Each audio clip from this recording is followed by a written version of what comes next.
Hello again and welcome to English Literature a Click Away. This is the second video of the tenses series and we are dealing with past tense here. So Shakespeare once said, what is past is prologue. So what has happened yesterday is the beginning of what is happening today.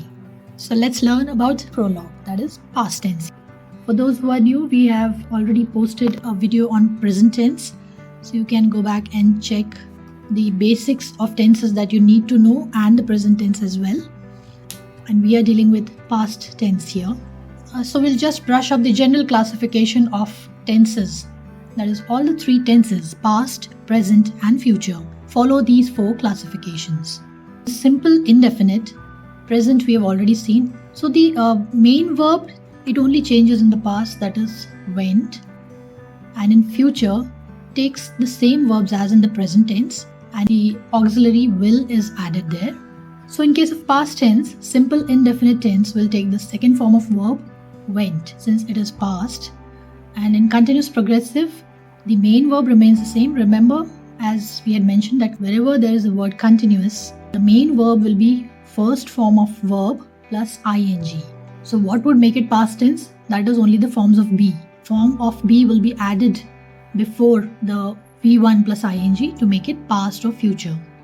In case of perfect tense, it is same as present tense. Third form of verb is used as in present. Again, the past is denoted by a helping verb. So the fourth one, perfect continuous tense. In case of past, the main verb goes same as present tense. That is V1 plus ing since there is continuous. And the element perfect will be taken by the form of verb be, that is been. Been is the participle form of verb be, and the past element will be shown before been with the help of an auxiliary. Now these four classifications will come together to form either present tense or past tense or future tense. So it would be present, simple past, simple future, present continuous, past continuous, future continuous, present perfect, past perfect, future perfect, and similarly perfect continuous. So we have already seen the present tense in the previous video. Also the basic knowledge that you should have before you learn about tenses. So please check on the same channel. So let's learn in detail about past tense. The first classification is simple past tense. It implies that an action has simply taken place in the past. So we don't know whether it is finished or it is still going on. We just mean to say that an action has taken place in the past. The rule that is followed is subject. So what's the subject? So subject is the noun that is doing the action. So subject plus V2, second form of verb. Now this second form of verb is only and only used in simple past tense. Nowhere else, in no other tense it is used. So subject plus second form of verb plus object. Object may or may not be present. So throughout the discussion, again we are following the same verb, that is same forms of verb, go. So go, went, gone. The three forms of verb. So here we have V2. So Stephen is the subject. Stephen went to school. So went is the second form of the verb go. Remember that the number of subject, whether it is singular or plural, it often affects the verb form. But here simple past tense is an exception. So went is used, that is second form of verb will be used whether the subject is singular or plural for all. So it is V2 for all. The next combination for past tense is past continuous tense. Now what does past continuous tense imply? It implies that an action was happening in the past. It may also be associated with some other action. So an action that was happening in the past. Now depending upon the number of subject, whether it is singular or plural, we have two rules here. Rule 1 for singular is subject plus was plus root form of verb plus ing plus object. If the subject is singular, it is was. For the ease of understanding, I have given the same colors to the form of verbs that are following the part of tense. So green is used for the past element of the sentence and yellow is for the subclassification. So if the subject is singular, Stephen is singular, you add was to that. Stephen was. So was means that is the past part. Going to school. So root form of verb plus ing. Go plus ing. In case the subject is a plural word, we have subject plus were. So the plural for was is were. So subject plus were plus again continuous remains the same, root form of verb plus ing plus object. So we have children were going to school. So were, since children are plural, we use were here, which gives us the past element, and going gives us the continuous part. The next combination of tense is past perfect tense. This tense is used to imply or to express something that happened before another action in a past. So there have been two actions in the past.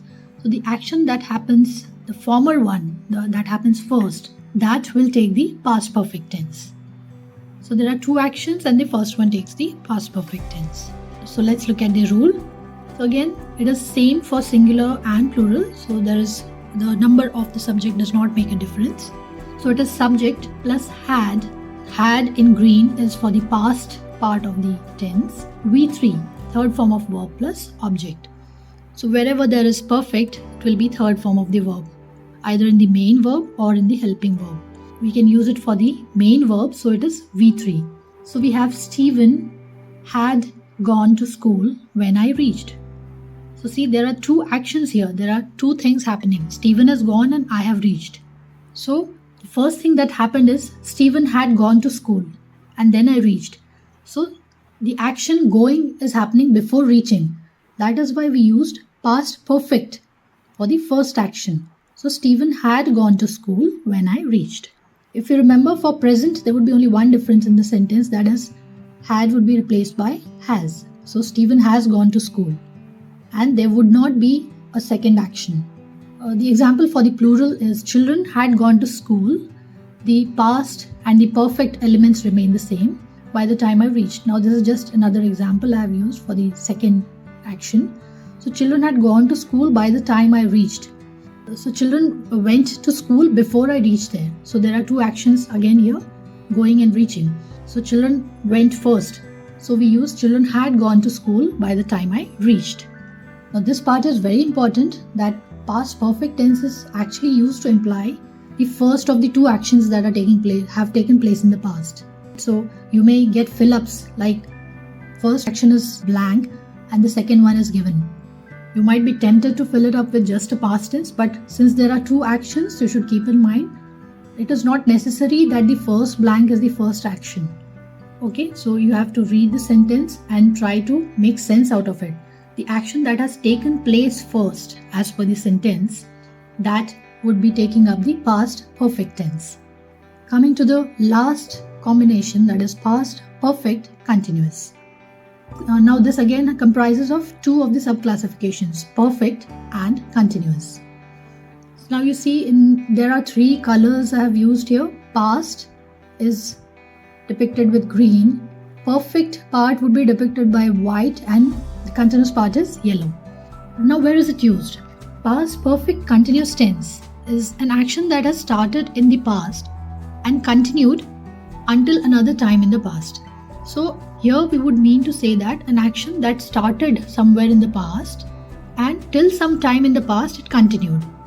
Like I had been eating pizza till 5 o'clock yesterday. So it means that an action that started in the past and continued till some time in the past. It finished in the past itself. Coming to the rule. So the rule is subject plus had been plus root form of verb plus ing and object.